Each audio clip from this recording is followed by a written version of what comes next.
So, in Dorrigo today, downtown Dorrigo, and we just had lunch at this pub here. I think it's called the Royal, as so many pubs are in Australia. Pub's a nice old pub inside, big pub inside actually. And the old girl's running along nicely. The suspension works. Geez, that road's terrible. From Guyra across to Ebor. It's like, I'm thinking seriously about going other ways, back through Armidale or something, just to have a more comfortable ride, There's young Campbell on his F800R, or whatever it's called. Little Parallel, I think it's a Rotex motor in that BMW. And I don't know who that bloke is. He's on the right, but I don't know him. There's Dan McGinty. I can see a bloke on a moped, like a Vespa, over there. Look at that. I don't know whether you can see it on with the GoPro, but there he is. Ooh, that'd be nearly as slow as the Harley. There goes Andrew and Alex and others. They're going to get fuel and we're going to go around and take a photo at the old, where they store the old trains around here. You'll see when we get there.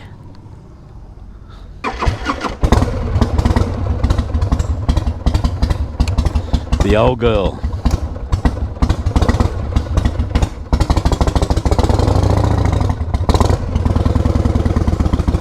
There's Charlie on his K100 RS.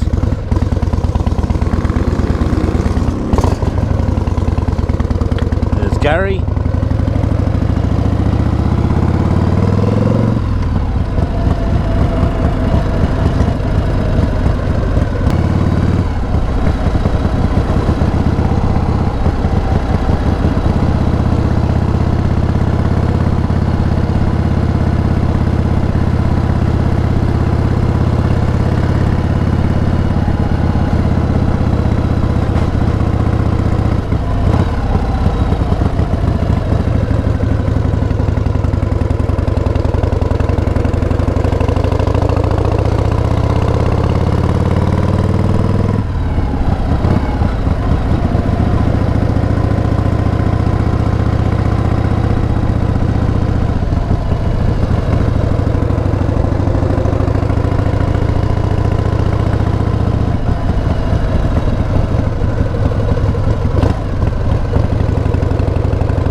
I suppose I better get some fuel, just in case.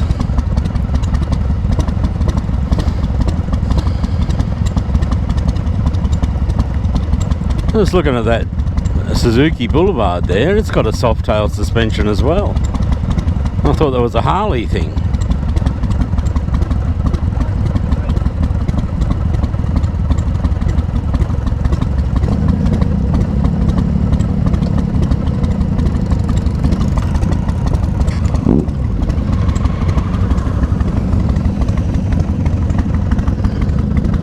Well, they're all going off in different directions.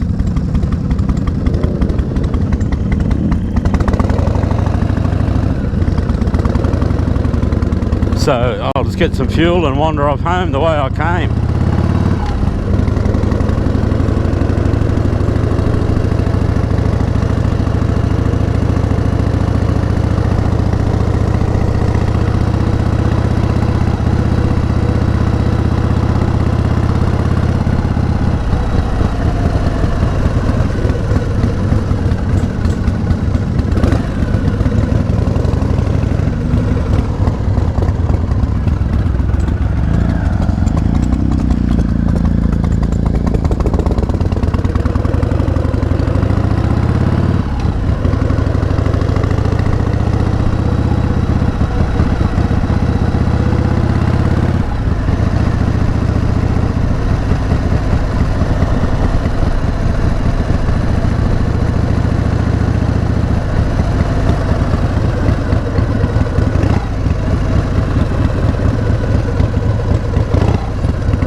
Right, so we took 8 litres, 8.3 litres, after about 130 k's, I suppose. Whatever that works out to be. And we'll take the old girl home.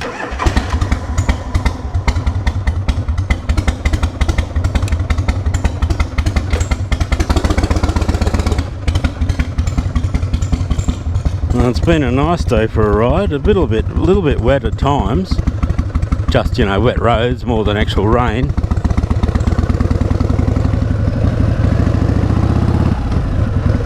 And not too hot, you know, just a nice sort of a cool day, cooler day than we've had for a while. And we had lunch at the pub back there, which was, you know, as I said, a bit boring. I need some new gloves. I think I said that last year. And we'll wander back towards Ebor and then back over that horrendous Gyra Ebor road.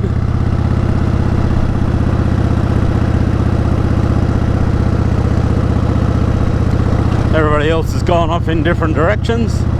Some are going to Grafton through Tyringham that way, Coots Crossing, Grafton, then Jack Adrian back up the hill to Glen.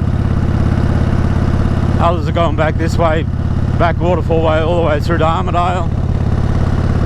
I'm tempted to do the same, but I know I won't. I'll get back to Ebor and think, oh well, I better just go home. I always take it slow up here because I know that the cops like to just sit here at this rest area here and ping people as they go past, because everyone's getting keen to get up to the 100 zone, which is just here. So they get you just here, and there's the 100k zone there.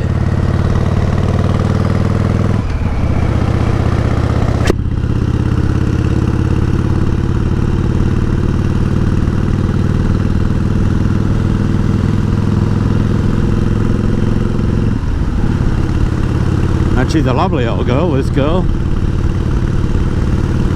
Afternoon, Uncle Tim again.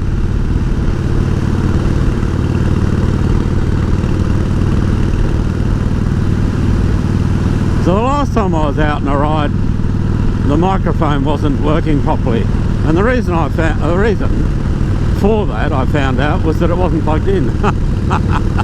I must have just sort of, you know, bumped it when I was taking my helmet off or something, and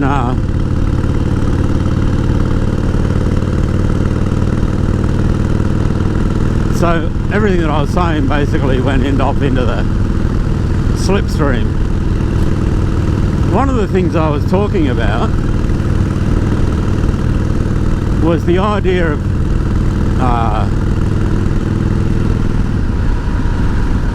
films that are relevant for motorcyclists, you know. Yeah, depending on where you're from, like in America it'd be like biker films. In Australia it would have, you know, nowadays they'd be called biker films too. It used to be called, you know, people used to be called bikies in Australia back in the day. Instead of truckers and bikers, it was like bikies and truckies. That's how Australian slang worked, you know. Oh, excuse me. And I was talking about the idea of what I think of worthwhile motorcycle films, you know, over the years. And I don't think there are very many at all. I think there's only like at the most, half a dozen actually good, you know, decent bike culture films. And the one that comes straight to mind for me, being, you know, a child of the 60s, is Easy Rider. And I guess, you know, there are certain attractions to Easy Rider. You know, it's 1969 was when the film was made, and it's one of the first of those kind of American counterculture films. And, you know, it's got great actors in it, as in Peter Fonda, Dennis Hopper. You know, they suited it at the time. And Jack Nicholson's in there as well.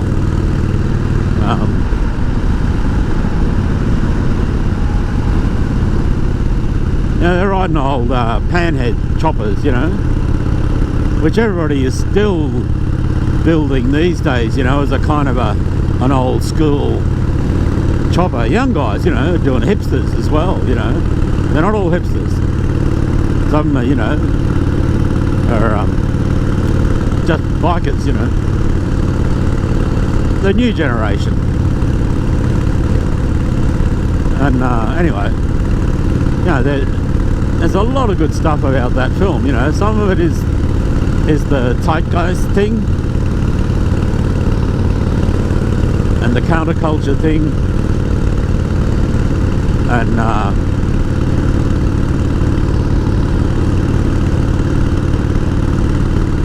a lot of it is the music, of course, which the music, of course, was probably, you know, at that point would have been counterculture or at least alternative at that stage.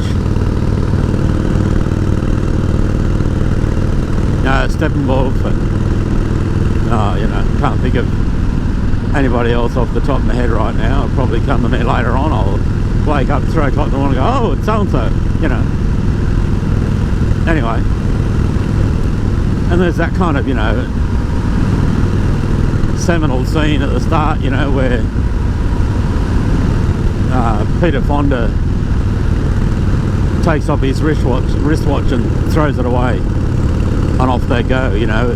This sort of like journey into the American psyche, or, you know, something like that. You know, it wasn't the first of those things, you know. There are, you know, Kerouac, you know, used to write along those lines in his way.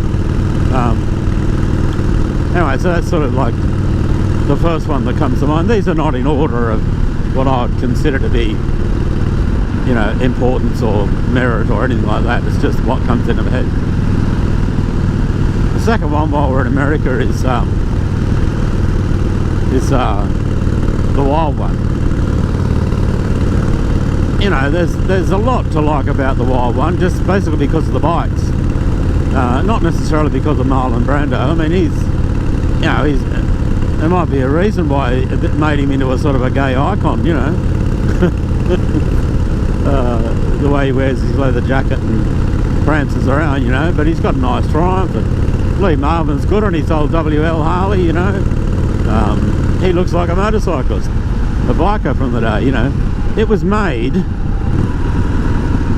at the time, shortly after the riots at Hollister in the States, you know, and that was sort of what prompted this kind of wave of terror, you know, that was going to sweep across the nation. Nice countryside up here, obviously. You know, and there's famous lines, of course, you know. The girl says to Marlon Brando, you know, "Oh, Johnny, what are you rebelling against?" And he goes like, "Well, what do you got?" I can't really do a Marlon Brando voice, you know. It's like, "I could have been somebody. I could have been a contender. You know, what do you got?" Stella. Anyway. So it's a good film. That's number 2, you know. The third one that comes to mind is Stone. I think that was made in 1973. Came out in 1973. Maybe 1974. Now, when it first came out, it was a bit, you know, it was slightly strange. You know, it was about a bike club, you know, the Grave Diggers, 1%er club, and most of them were Vietnam veterans. And they come back from the Vietnam War, and they were looking for that same kind of camaraderie, you know, that Kameradschaft, you know, that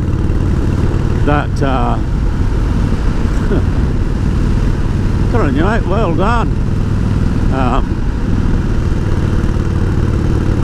That same kind of camaraderie and understanding and fellowship that World War II veterans were looking for when they started clubs like the Hells Angels, you know, booze fighters, whoever they were, you know, gypsy jokers, and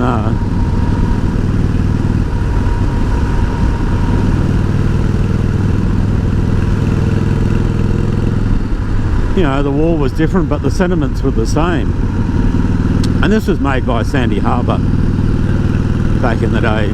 I met Sandy once through a friend of mine, Max, and, you know, a good guy.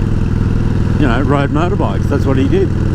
The choice of bikes for the club was curious at the time. They all had these tricked up, painted up Z900 Kawasaki's, you know, which flew in the face of what 1%ers were usually riding in those days. Everyone was riding Triumphs, Harleys, BSAs, Nortons, you know, that kind of stuff, you know. So Sandy Harbour had these guys riding Z900s with bikini fairings and pretty flashy paint jobs.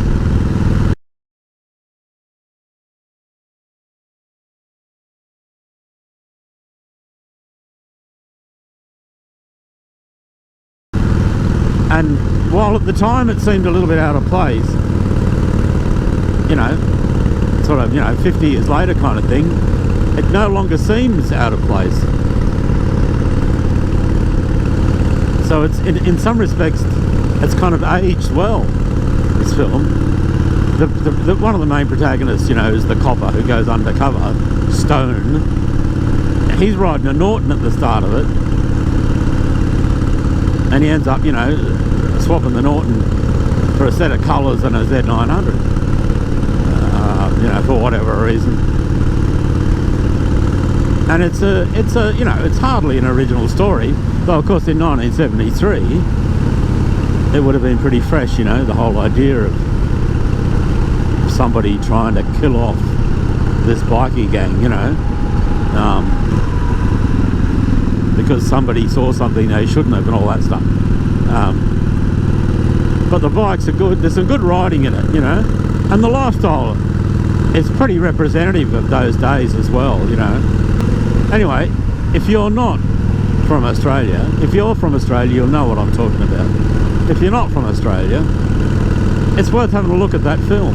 I think it ranks up there with Easy Rider and The Wild One.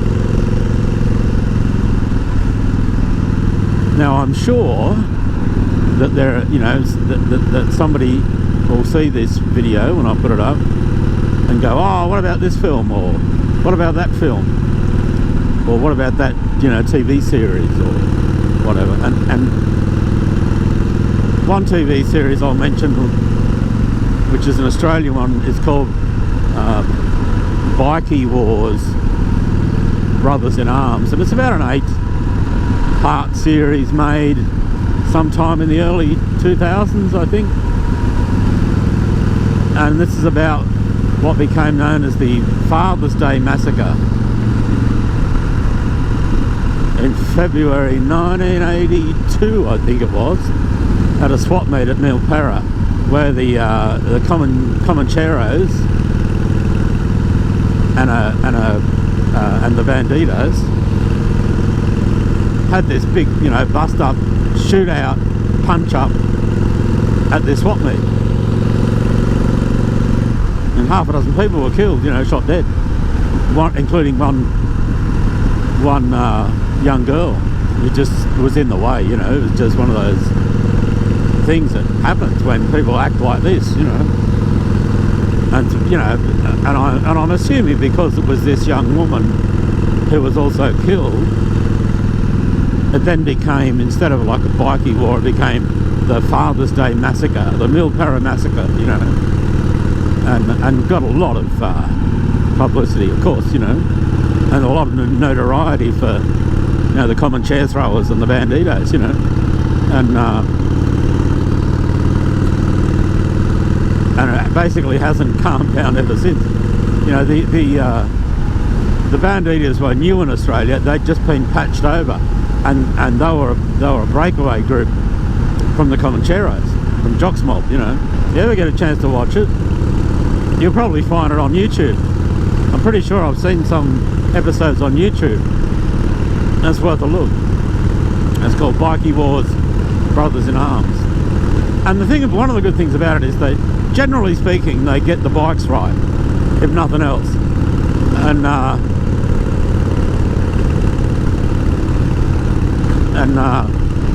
you know, like, it's set in the late 70s, early 80s, and so the bikes, 99% of them are right. You know, they're riding shovel heads, old shovels and stuff, you know, like, and that's what people were riding. There's the odd Sportster. I think I saw an Evo Sportster which was a bit dodgy. Well, I say a bit dodgy, it was a lot dodgy. But generally speaking, they got it right, and they got the, you know, the lifestyle stuff right, and the way they were. Because at the moment, there are other things, you know, like wild hogs, which I think is just kind of hilarious and a bit embarrassing. And then there's the Sons of Anarchy, which is just, to me, it's just drivel, you know. It's bloody days of our lives with bikes. You know, they're backstabbing each other and carrying on, and you know, it's just appalling. So, you know, skip that. But you might not agree with that. You might say, oh, well, you're just an old cunt. You know, you don't know what real bikies are like these days. That could be right. You know, if you've got an opinion, tell me. That's what we're here for. Yeah, so just right now, I can't think of anything else, you know. And half the time, you know, you're flat out seeing a decent motorcycle, or, you know, a motorcycle that is accompanied by the sound of that motorcycle. Usually everything, no matter what you're riding, sounds like a Harley in the distance.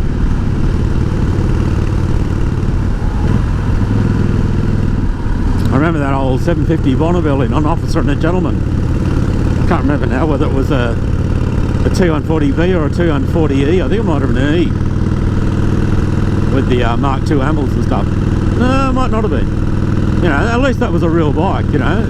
Somebody stuck about 4-inch overs on the front end and set of pullback bars, which is what people did back then. I have had several old Triumphs looking exactly like that. Now, you couldn't even call it a semi-chop. No, it's just what it was.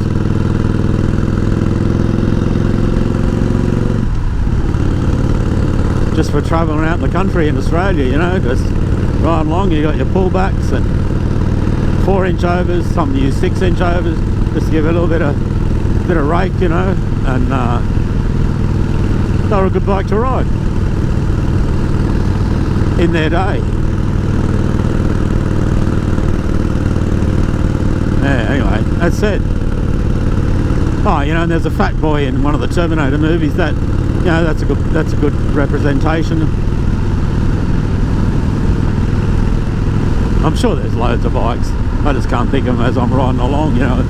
And there probably are other movies or TV shows that might be worth watching. So if there is, let me know, and I'll have a look. Oh, there's, you know, sorry, there are other things like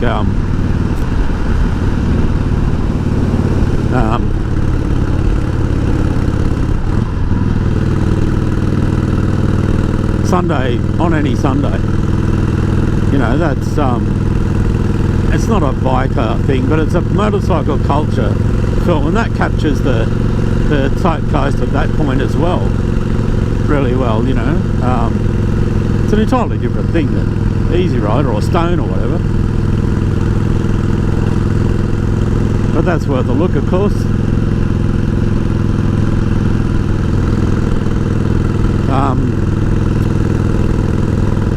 What I did enjoy at the time, and once again this is entirely different, of course, was the long way round with Ewan McGregor and Charlie Boorman, and I think that was the first of them, I think, where they ride from, you know, basically from, you know, England across to America, going through Europe, Eastern Europe, Russia, you know, Siberia, the whole lot. You know, okay, admittedly they've got a, you know, a cast and crew of hundreds to get them there on these GS BMWs, but it's still a pretty good journey, and I like a good road story, you know.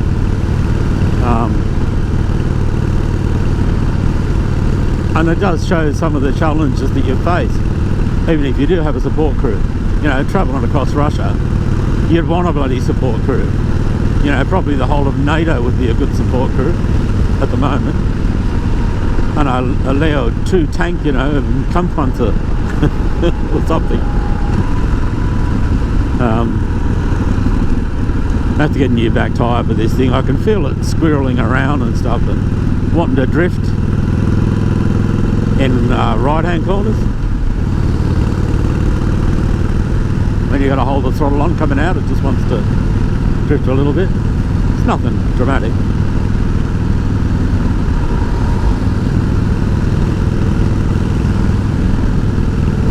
Yeah.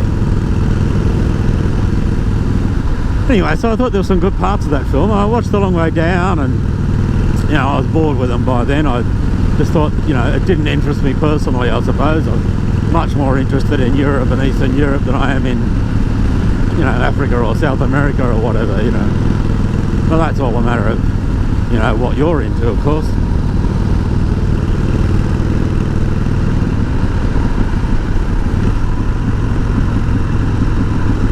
I'm not saying I've got a memory like a goldfish, but I can't remember what the roadworks was here, or why they've got us doing 60 kilometres an hour.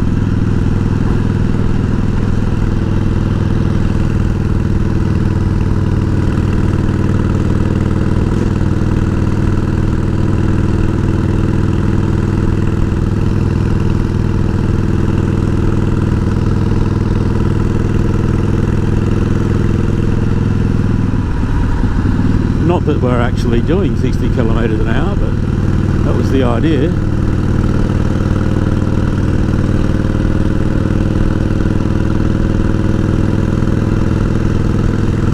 You know, and they do that pretty well, and you can see, you know, that Ewan McGregor and Charlie Boorman, you know, they're bike riders, they, you know, and they loved it. They loved that experience, and it comes across. And there's some good footage of some of the riding that they were doing, you know, like creek and river crossings and stuff like that. It was pretty challenging.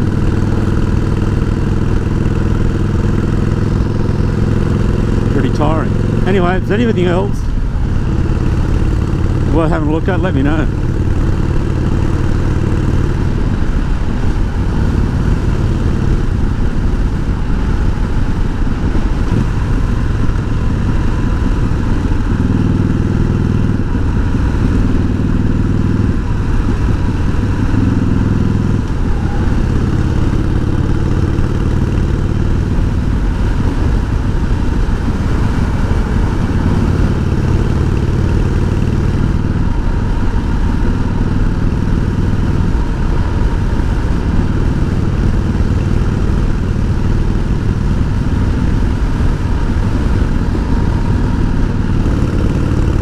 Lots of clouds around here, that's why it's so green around Dorrigo, of course, because it rains more here than anywhere else, presumably because of the orographics of it all.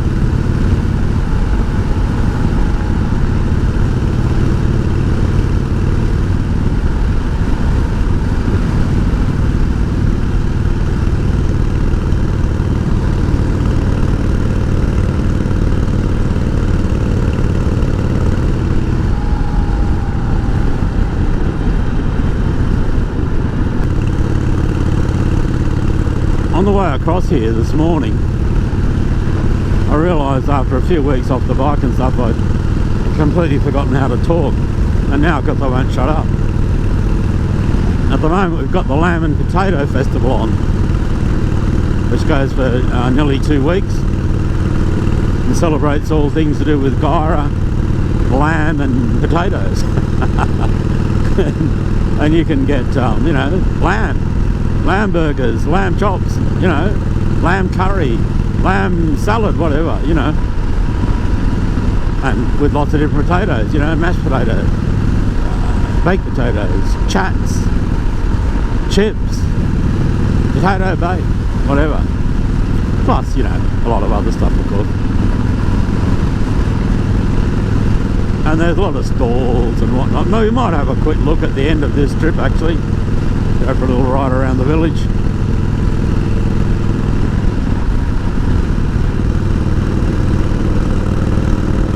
Anyway, I'm a musician, as well, you know, I call myself occasionally. And I played a couple of months ago at the Guyra Trout Fest, which is kind of like a newcomer and another celebration of things Guyra. And anyway, the Lamb Potato Festival also has music every day at the main sort of tent thing, you know. And so I do a couple of gigs there. I sort of got one coming next on Monday, lunchtime gig, and then one on Friday. There's also a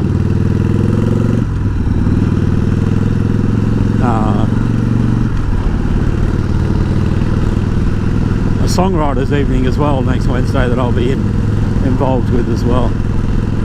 And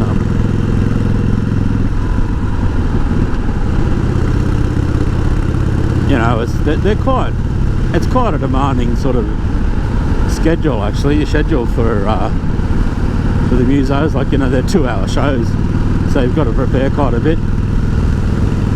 You know, if you don't want to be playing the same songs all over again, which I don't, so I usually prepare 36, 40 songs for the 2 hours, and it's one of those gigs where I do a few covers as well, an opportunity so that people know, you know, have something they can identify with, you know, a bit of Johnny Cash and a bit of Neil Young, a bit of Dylan or Hendrix, you know, I do all on the Watchtower, songs like that. So that's fun. Lots of food, music, dancing. There's a bike show or show and shine, you know, for cars and bikes next weekend. I might even take the GoPro up and have a look next Saturday before I wander off on the Ashford ride again next Sunday.